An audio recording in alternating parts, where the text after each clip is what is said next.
So,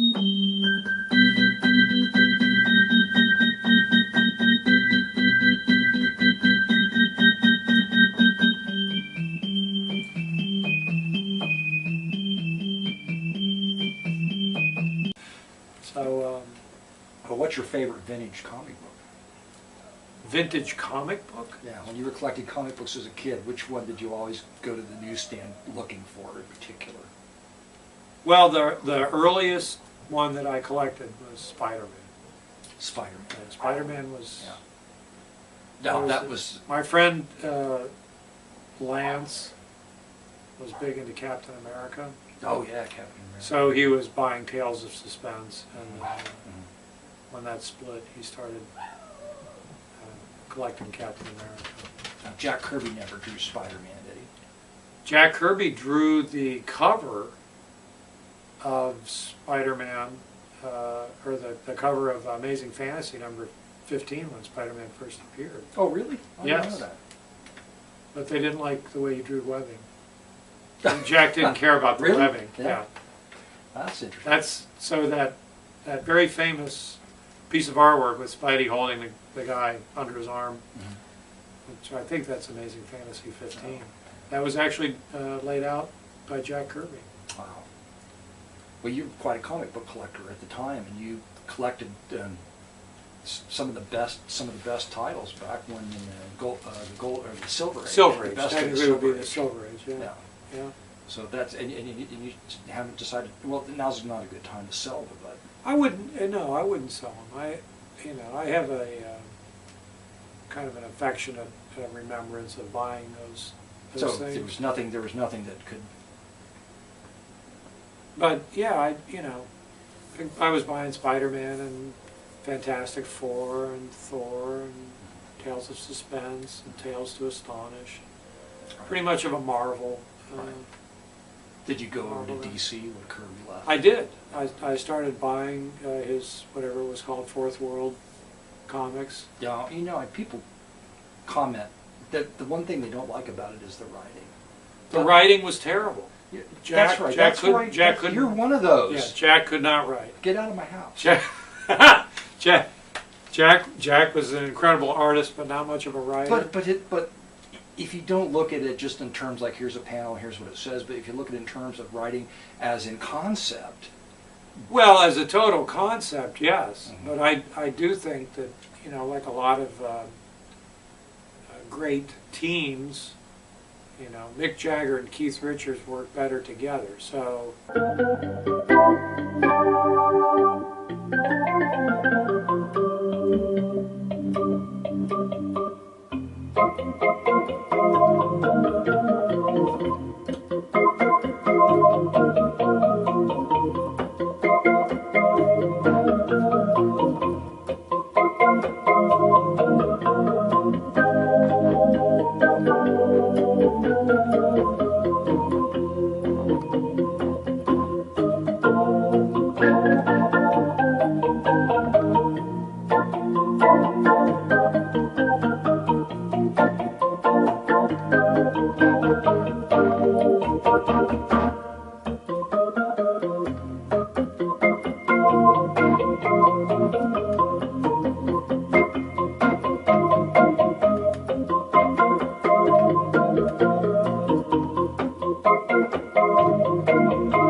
Jack and Stan Lee, for whatever problems they had between themselves, worked better together. And when Jack was on his own and they gave him free reign at DC, he just kind of went off on some tangents, and the storytelling wasn't as cohesive. And I think whenever it was that he came back to Marvel and started to draw Captain America again, there had been a very complex story arc developed, maybe a little too angst-filled in Captain America, and then Kirby came back, and it was back down to mutant monsters, and that's what kids want. Yeah, he never lost his vision of. Yeah. Well, see, I think comic books went from being for kids to being for adults. Like in the maybe late 70s into the 80s. It's like that whole progression. Well, of graphic yeah, I mean, novels. I obviously after I stopped buying comics, I think they became too adult-like, too adult-oriented. I think thematically, the media liberalism of the late 60s and early 70s led Marvel, I think, first, and then DC followed shortly after that, to focus on the Vietnam upheaval and the rise of the drug culture. And there was that whole, it was a 2 or 3 issue thing in Spider-Man where they didn't get the approval of the Comics Code Authority. Oh, I missed that. They missed the, they were threatened with not having the Comics Code stamp, and they said, well, we're going to publish it anyway. Yeah. What do you call that? I don't know. There's a segment. It's like a musical. The musical, Manic Mark, magical musical moment, live, right here in the bunker system.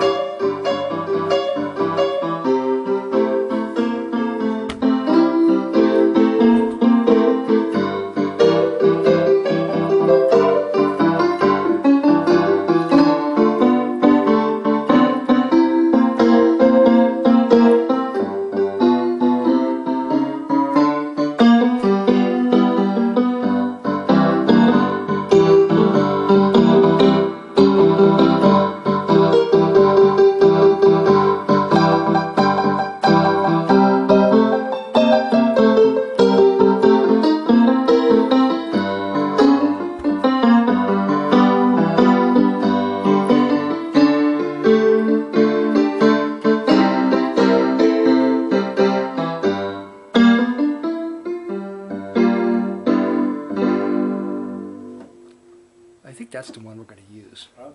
Yeah, because there was movement. There was lots of movement. People like it when things move. And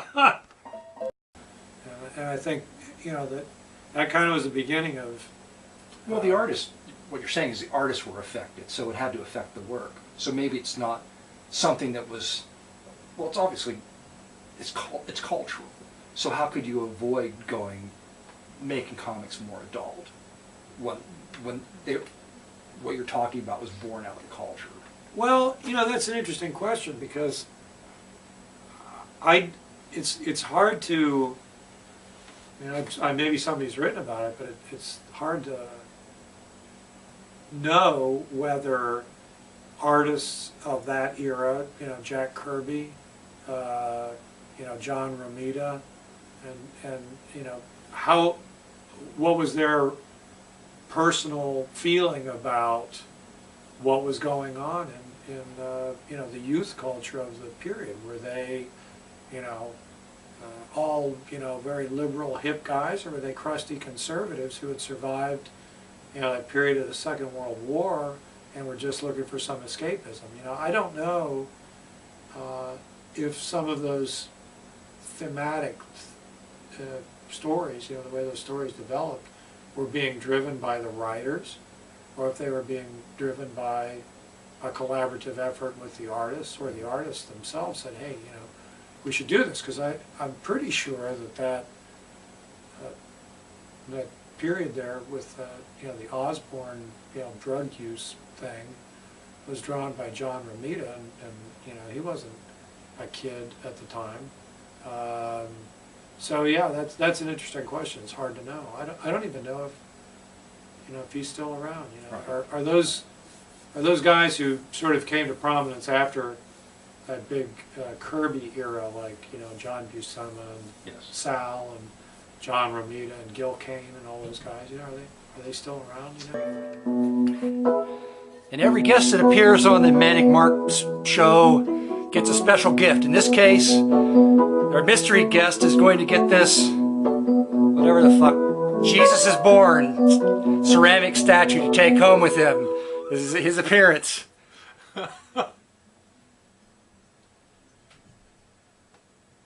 Well, I guess I would have, you know, because I stopped buying comics, collecting them, and really caring about them probably about 81. Oh, well, you I carried was on for well about into, 5 years. you know, undergraduate school, and So now, you know, we come back to the Mount Vernon theme, being in Gambier.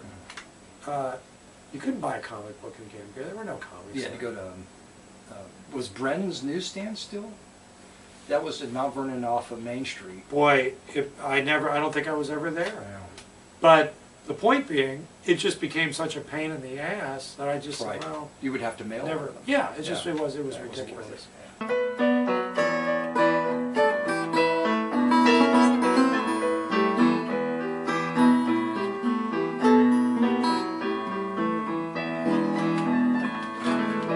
Thanks for stopping by.